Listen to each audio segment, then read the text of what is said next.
বাবু অনুগ্রহ করে কিছু একটা কিনুন না। আজ আজ সারাটা দিন রোদে ঘুরে ঘুরে আমি একটা কিছু বিক্রি করতে পারিনি, অথচ আমার এই বিক্রির পয়সায় আমি আমার অসুস্থ স্ত্রীর জন্য খাবার নিয়ে যাব। আমি রোজ ভাবি আজ আমার অনেক বিক্রি হবে, আর আমি সেই পয়সা দিয়ে আমি তার জন্য একটু ওষুধ কিনে নিয়ে যাব। কিন্তু সে শুধু বাড়িতে বিছানায় শুয়ে আমার জন্য প্রতীক্ষা করে কখন আমি খাবার নিয়ে ফিরবো, কখন আমি ওষুধ নিয়ে ফিরবো। আপনারা বিশ্বাস করুন, কয়েকদিন আগেও আমার অবস্থাটা এরকম ছিল না। এমন না, আমার একটা ছেলে ছিল, আলো 25 বছরের, সুঠাম কর্মঠ সুন্দর একটা ছেলে। বিয়ে পাস করে আমার ছেলেটা এদিক ওদিক ঘুরে বেড়াচ্ছিল।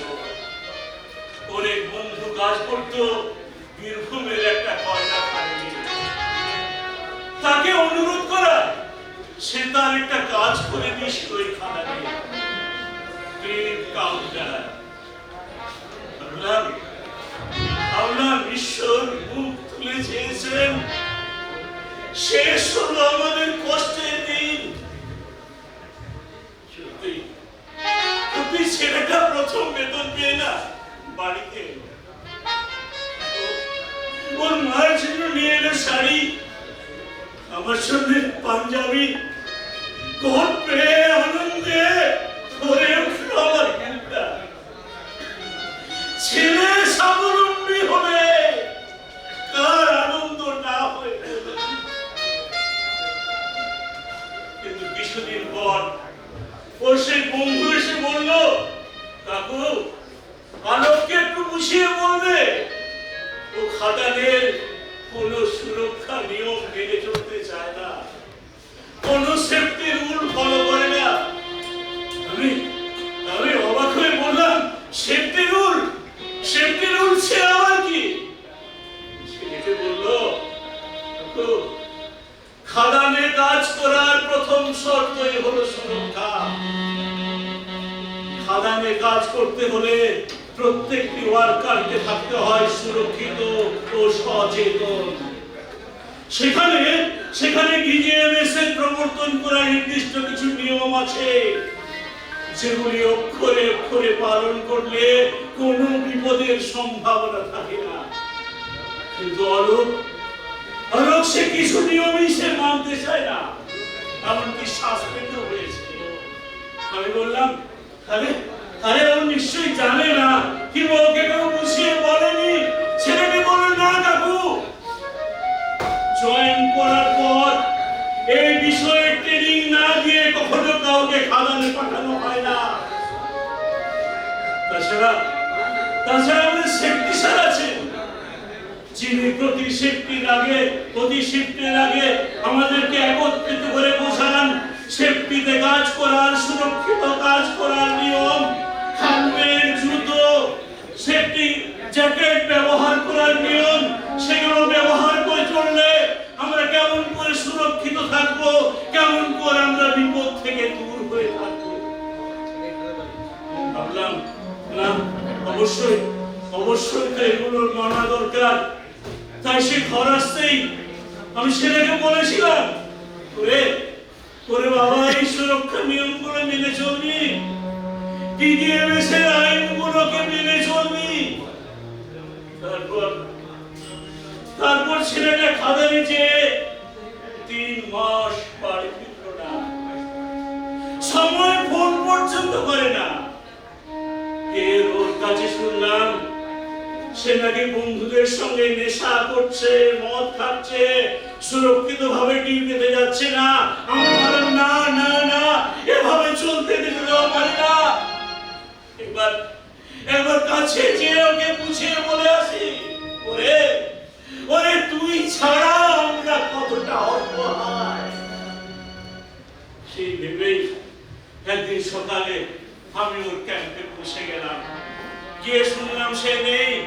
সমস্ত রাত্রির হই হুল্লোড় করে মদ খেয়ে সকাল বেলাতেই ডিউটি চলে গেছে। আমি ভাবলাম আজ আসুক এর একটা হেস্ত বেস্ত আমি করেই ছাড়বো। হঠাৎ করে শুনতে পেলাম সাইরেনের শব্দ। সবাই কেমন ইতস্তত ছোটাছুটি করছে, বাতাসে কেমন যেন একটা বিপদের গন্ধ। সবাই এদিক ওদিক ছুটতে ছুটতে চিৎকার করছে, অ্যাক্সিডেন্ট অ্যাক্সিডেন্ট। একটা অজানা আশঙ্কায় কেঁপে উঠল আমার বুকটা। আমি কাউকে জিজ্ঞাসা করলাম, বাবু বলুন না কি হয়েছে। একজন এসে বলল, আমার ছেলেটা মাইন্সে ডাম্পের তলায় ছায়াতে বসে ঘুমোচ্ছিল। মাথায় হেলমেট ছিল না, পায়ে জুতো ছিল না। হঠাৎ করে উপরের নিচ থেকে একটা বোল্ডার পড়েছে আমার ছেলেটার মাথা।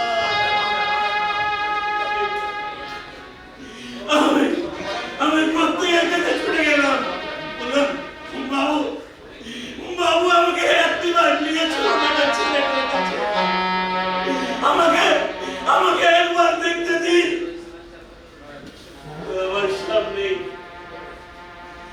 আমার সামনে অ্যাম্বুলেন্স তার সাইরেন বাজিয়ে আমার ছেলেটাকে হাসপাতালে নিয়ে চলে গেল।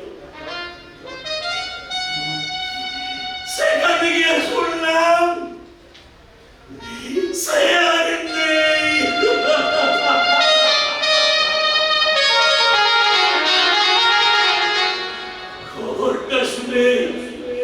খবরটা শুনেই তার মা বিষাদে নিল। এই বৃদ্ধ বয়সে কাঁধে তুলে নিতে হলো সন্তানের লাশ।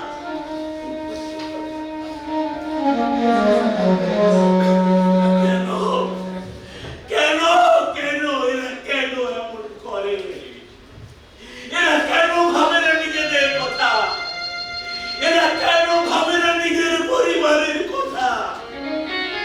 এরা কেন পালন করে না সুরক্ষার নিয়ম?